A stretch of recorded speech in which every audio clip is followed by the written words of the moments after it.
The call of the unknown, the allure of uncharted territory, the thrill of new discovery. They're powerful motivators. They have driven us to the depths of the oceans, to the peaks of the highest mountains, and even out into the farthest reaches of space. But sometimes the unknown bites back.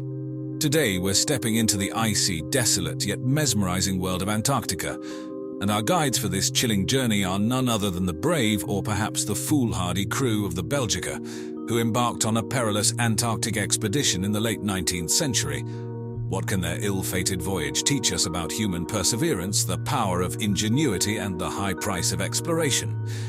Let's dive in. Picture this. It's August 1897. A sturdy oak-framed ship with triple-sheathed hull named Belgica embarks from the historic city of Antwerp, Belgium. This three-masted vessel, constructed with the strength to withstand the fierce Antarctic conditions, was destined to be a part of history as it set sail under the Belgian flag. The expedition was captained by Adrien de Gerlache, a driven, audacious 31-year-old Belgian naval officer. It was his spirit of adventure that prompted him to invest his personal fortune into this expedition.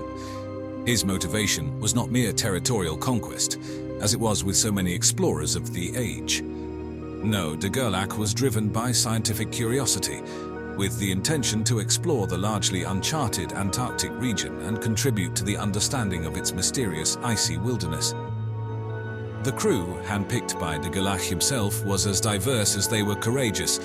The Belgica was manned by an international team, which included the American doctor Frederick Cook and Roald Amundsen, a young Norwegian who would later be famed for leading the first successful expedition to the South Pole. As the Belgica cut through the North Sea and later through the unforgiving waters of the South Atlantic, excitement among the crew was palpable. They were bound by a shared sense of purpose, each man knowing that they were on the brink of a groundbreaking expedition that could expand the world as they knew it. But, as they would soon discover, Antarctica's icy seas had other plans. Upon reaching the Antarctic waters, the Belgica was greeted with a sight that was as beautiful as it was eerie. Massive icebergs floated like spectral monoliths in the ocean, their peaks illuminated by the ethereal Antarctic light. The silence of the landscape was broken only by the harsh scraping of ice against the Belgica's reinforced hull. These first encounters with the Antarctic landscape served as a chilling reminder of the perils that lay ahead. On February 28, 1898, the Belgica got entrapped in the Antarctic pack ice. The crew watched with growing concern as the sea around them turned into a vast plain of solid ice. Trapped far from civilization, in a sea frozen into immobility, the Belgica and her crew were left to the mercy of the unforgiving Antarctic winter. Imagine the psychological impact this would have had on the crew. Trapped in an icy prison, with the darkness of the polar night descending upon them, the crew had to face the unsettling reality that they were stuck in the ice with no means of escape.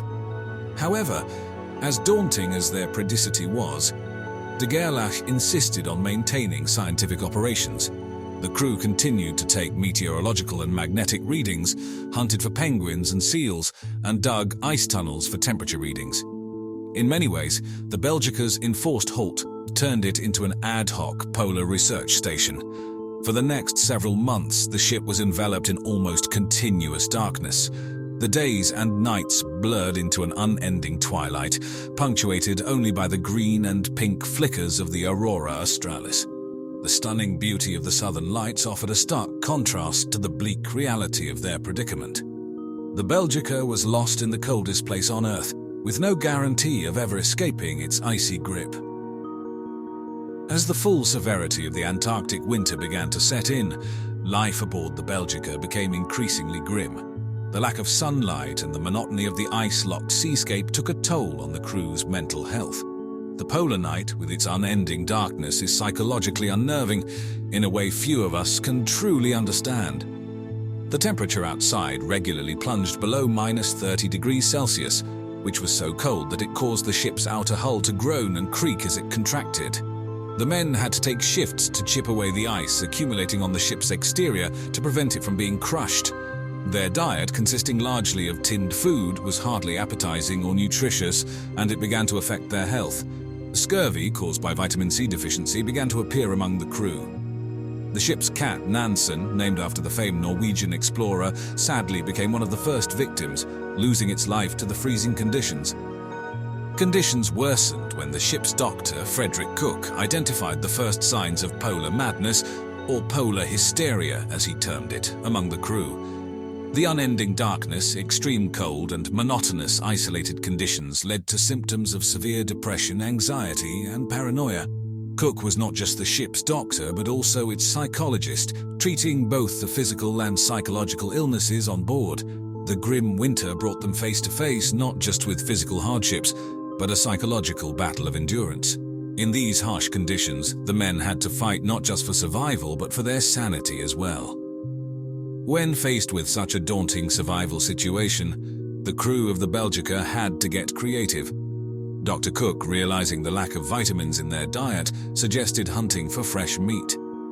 The frozen wasteland was not completely devoid of life, and they were able to supplement their diet with Antarctic seabirds and penguins, dramatically improving their health. Crew morale was another critical issue to address. Imagine being stuck in a cold, dark, monotonous environment for an extended period. The psychological stress is unimaginable. To counter this, the crew initiated a daily routine that included chores, scientific work, and even social activities. Regular meals, group reading sessions, and music performances were organized to break the monotony and bring some semblance of normalcy. In addition, to fight the darkness-induced depression, a rudimentary light therapy was devised. Sunlight, or its absence, can significantly impact our mood, sleep, and overall well-being. Recognizing this, Dr. Cook installed a light room where the crew members could bathe in the light emitted by the ship's carbon arc lamps, simulating sunlight and staving off the worst effects of the polar darkness. This creative solution was, in essence, one of the earliest uses of phototherapy, a practice now widespread in modern medicine to treat conditions like seasonal affective disorder. Despite these measures, surviving the harsh Antarctic winter was not an easy task. The crew battled frostbite, near starvation, madness, and despair. Some of them, such as the Belgian sailor Augusta Karl Wienke, tragically didn't make it. But against all odds, most of the crew survived, waiting desperately for the summer thaw to free their ship from the ice's grip. Finally, after months of grueling hardship, the summer sun began to peek over the horizon, hinting at the end of the long Antarctic winter. But despite the slight warming, the Belgica remained firmly trapped in the ice. Survival had shifted into another phase: escape. Dr. Cook and Amundsen, already having demonstrated remarkable leadership in maintaining the crew's morale and health, now turned their attention to freeing the Belgica from its icy prison. They understood that waiting passively could mean another winter trapped in the ice, a scenario they knew the crew could not survive, so they devised a plan to manually break and saw the ice around the Belgica. It was a monumental task, given the ice was several feet thick, and the ship was trapped for nearly a mile's length. Armed with pickaxes, saws, and shovels, the crew labored diligently, chipping away at the frozen ocean. They even attempted to blast the ice with explosives, only to find the shock could damage the Belgica's hull. After weeks of grueling labor, they made progress. The crew, in a feat of extraordinary determination, carved a channel nearly 900 meters long and wide enough for the Belgica to pass through. However, there was another obstacle. The ship's engines, unused and unmaintained for more than a year, were in dire condition. But with some improvised repairs and the combined strength of the desperate crew, they managed to get the engines working just enough. On February 15, 1899, the crew of the Belgica, tired, worn but unbroken, began their journey through the channel they had carved. With the ship shuddering and groaning against the pressure of the ice, they made slow progress. It was an arduous and nerve-wracking journey. But on March 14, 1899, more than a year after they first became trapped, the Belgica finally broke free from the ice and sailed into the open waters of the Antarctic Ocean, marking the end of their harrowing ordeal. This escape from the ice was not just a triumph over the harsh Antarctic environment, it was a testament to human resilience, ingenuity, and the indomitable will to survive. Despite the odds, they had managed to turn a desperate situation into a story of survival and scientific discovery. And in doing so, the crew of the Belgica etched their names into the annals of polar exploration. The Belgica expedition may have been a harrowing and grueling ordeal, but its impact extends far beyond the survival story.